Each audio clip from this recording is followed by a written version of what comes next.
بسم الله الرحمن الرحیم. شروع کوم په نامه د هغې پاک ذات د هغې لوی ذات چې ډیر بخښونکی او مهربانه دی. د انګلیش ټو پښتو لرننګ زده کوونکو، نن ما ستاسو دپاره وړه شان ویډیو راوړې ده. ورکوټی شان کلاس مې راوړی دی، خو ګورئ ډیر سپیشل کلاس مې راوړی دی. په دې نن کلاس کې به تاسو ډیرې خاص خبرې زده کوئ.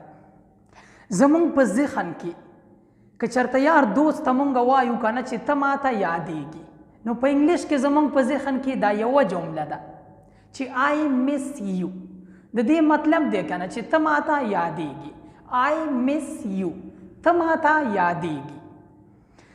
په دې نن ویډیو کې په دې ورکوټي شان کلاس کې به تاسو د آی مس یو سره ریلیټډ داسې یو څو زبردستې جملې زده کړئ چې تاسو به د خپل یار اشنا دوست سره دغه جملې هم ویلی شئ. د آی مس یو نه علاوه به تاسو دغه جملې هم استعمالولی شئ.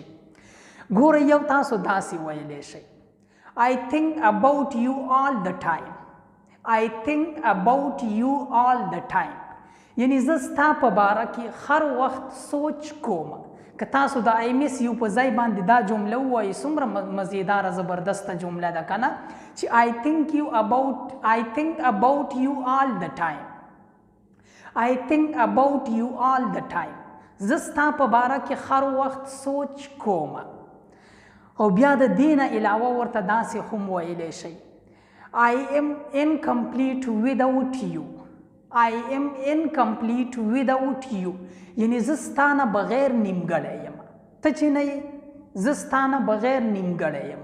I am incomplete without you. زه ستا نه بغیر نیمګړی یم، یعنی زه نامکمله یم، زه مکمل نه یم. او د دې سره بیا یو بله جمله تاسو واورئ. ګورئ: My life is meaningless without you. My life is meaningless without you. زما ژوند ستا نه بغیر بې مطلبه دی. یعنی ستا نه بغیر زما د ژوند هیڅ مطلب، هیڅ معنا نشته دی. زما ژوند ستا نه بغیر بې مطلبه دی. My life is meaningless without you. زما ژوند ستا نه بغیر بې مطلبه دی، بې معنی دی. داسې ګورئ، یوه جمله بله تاسو ویلی شئ: I am counting the days until I see you again. I am counting the days until I see you again. یعنی زه تا سره د بیا میلاوېدو دپاره یوه ورځ شمارم. زه تا سره د بیا میلاوېدو دپاره یوه ورځ شمارم. دا څومره زبردسته جمله ده.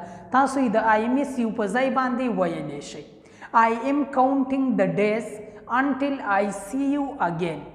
زه تا سره د بیا میلاوېدو دپاره یوه ورځ شمارم.